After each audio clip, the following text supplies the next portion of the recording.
So self-discovery is just going and diving as deep as you can in you so that you can know who you are at the core and not be so influenced deeply by the society and your surroundings and becoming what they want you to be, but instead be what you want to be and what you know you desire to be.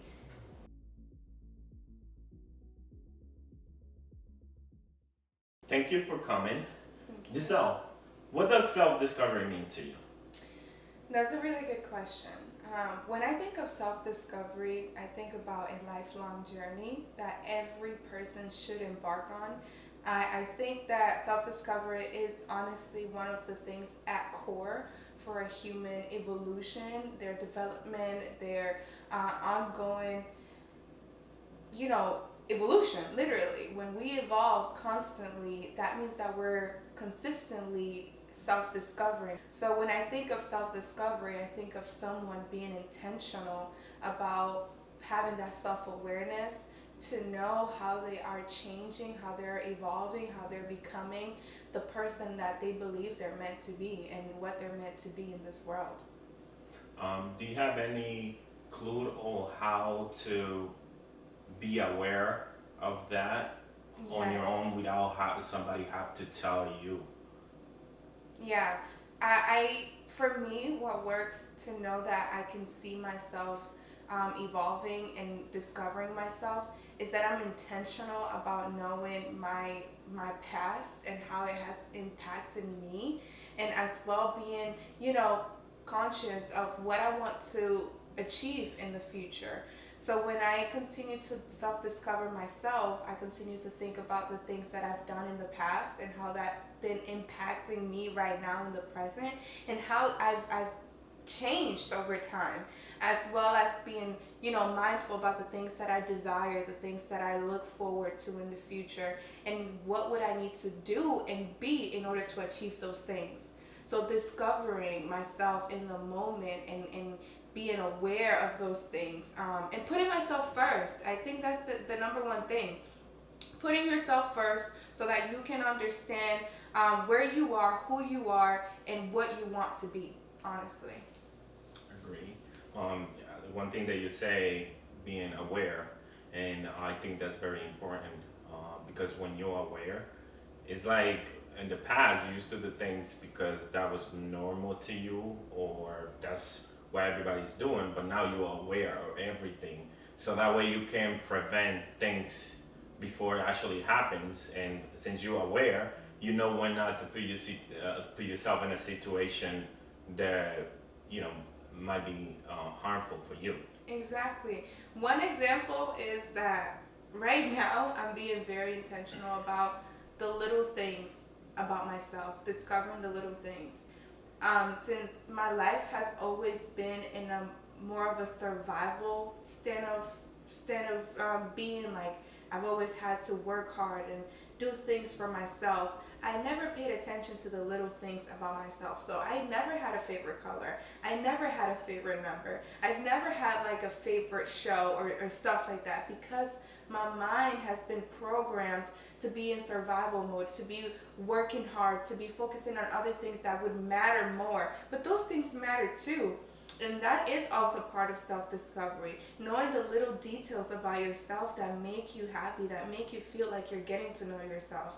So, self discovery is just going and diving as deep as you can in you so that you can know who you are at the core and not be so influenced deeply by the society and your surroundings and becoming what they want you to be, but instead be what you want to be and what you know you desire to be. Yes. What does self-discovering have to do with potential? What does self discovery have to do with potential? Oh my God. So, I'm going to talk as a woman. I'm not going to even speak for everybody. I'm going to speak, being a woman, we have that mother instinct. And even though I'm not a mother, I believe every woman is born with that. And with that, we always see the potential in others. As a mom, as that motherly thing in us, that motherly core in us.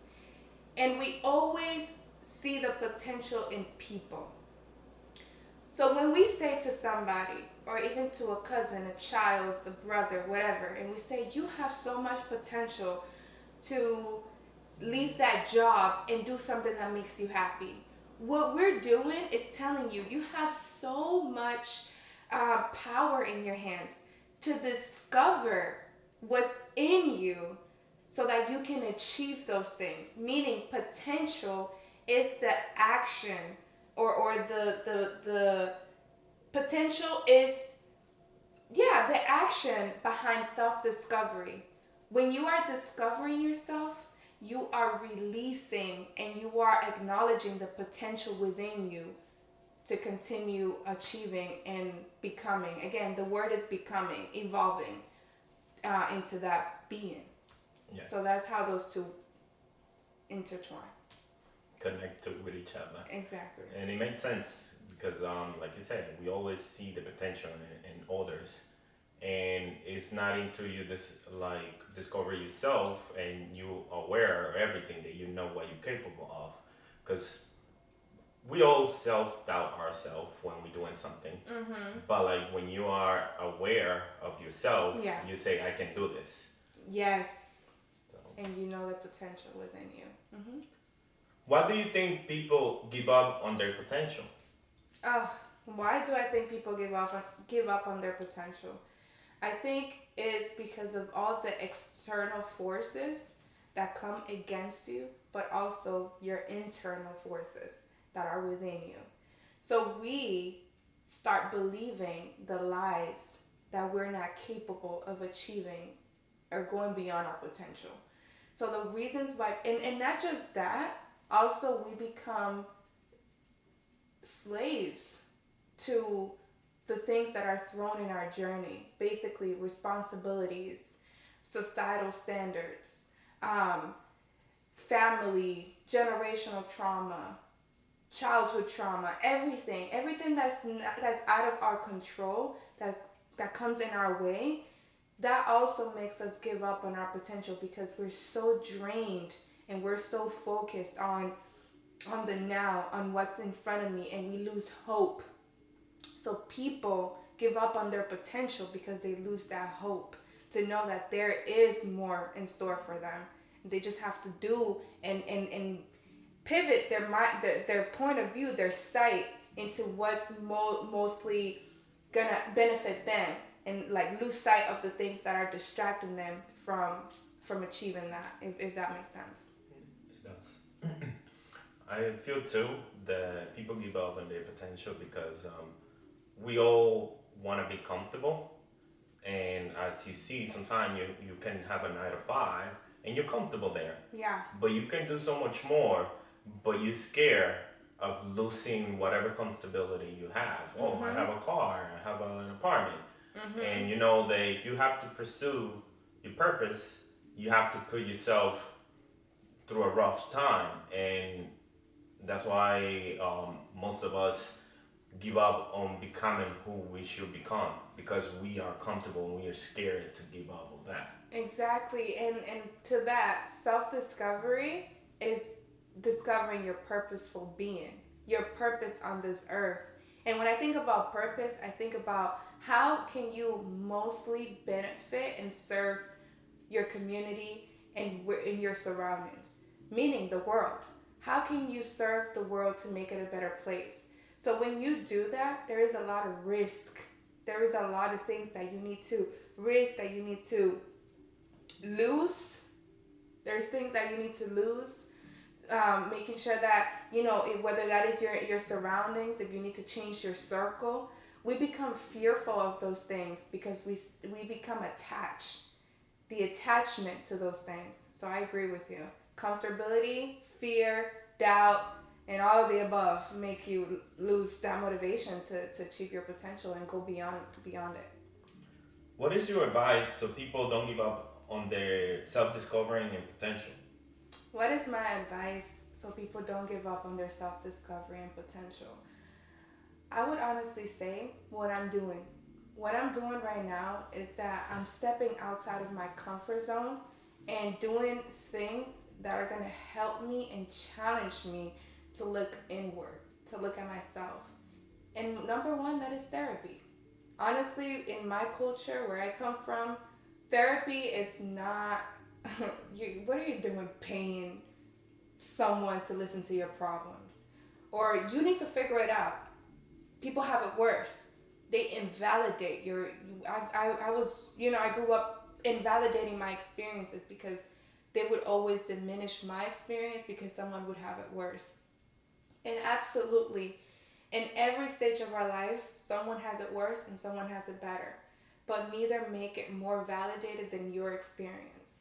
So for me, my advice is to seek support, whether that is through therapy, group therapy, whether that is talking to a professional or someone with more knowledge, right? Because you want to go to someone with more knowledge, credible knowledge, reliable knowledge, because you don't want to go to someone that is that it's in the same point, that you are in. It's nothing wrong with that. It's always about embracing each other and helping one another. But if you want to step outside of that circle, you need to go outside of that circle. So I would say seeking support, seeking help, so that you can get the guidance that you need. Number two, I stay true to my morals and my values. I believe in God. So having a community within my spiritual belief helps me a lot stay grounded, helps me a lot have discipline, helps me a lot have accountability so that I can continue discovering myself. And number three, when you open up your heart, when you put it out there, listen, words have power, and your true desires, if you put it out there verbally, you truly open up your heart, the universe does everything else that it needs to do in the universe end. When you do your part to open up your arms and verbally say, I am ready to discover myself, to become the being that I'm meant to be, you're going to see how things are just going to start coming in your way. You just have to make that step. So doing it, showing up, and saying it, that you are ready to be and become who you're meant to become. I truly like when you say, about stepping out of that circle, because like you say, if I'm feeling depressed or trapped, and everybody around me feel the same, regardless of we trying to help with each other, we can't. Mm-hmm. We need to step out and seek for help, and like you said, credible help, and we can do therapy or seek for higher power. We both believe in God, but there's other people that have what they believe. The point is seeking help, not just staying in the same circle, expecting that something gonna change without you doing nothing. Because in order to make changes, you need to have actions. So exactly. I agree with you. When does potential become a conflict or a problem? When does potential become a conflict and a problem? Listen, potential is not going to get you nowhere.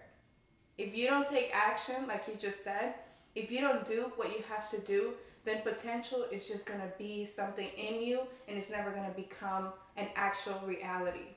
Potential is just something that's in you that you know you're capable of doing. But if you say all your life, I have the potential to be a wife, I have the potential to be a mom, I have the potential to be a billionaire, I have the potential to change the world, that's just you saying you have the potential. But is it saying I am a wife, I am a mother, I am a billionaire, I am changing the world? No, there is a difference. One is a reality, the other one is a dream, it's a hope. So potential can become a problem when you just stay stuck in that same place, knowing that yes, you have it within, but you are so scared to jump and let that, parachute open, hoping that you will make it. You have to do it. If you are 65 and you continue saying you have potential, time is ticking, If you're 80, you're going to be like, I have the potential, but time is ticking, It's never too late. I'm not saying that the age is the problem. I'm just saying that you can really let time go by, and then you get to your elder age and you still like, I didn't get to do anything that actually was in me that made me feel alive, that made me feel happy, because I was just never taking action. So I would say that's when it becomes a problem. When you just let it stay within you, you don't let that seed harvest and bloom and flourish. Let it come out, water it. So that's when I think it becomes a problem. I totally agree with that. And as you say, bottom line, you have to take action and seek help in order for happening. So, very good.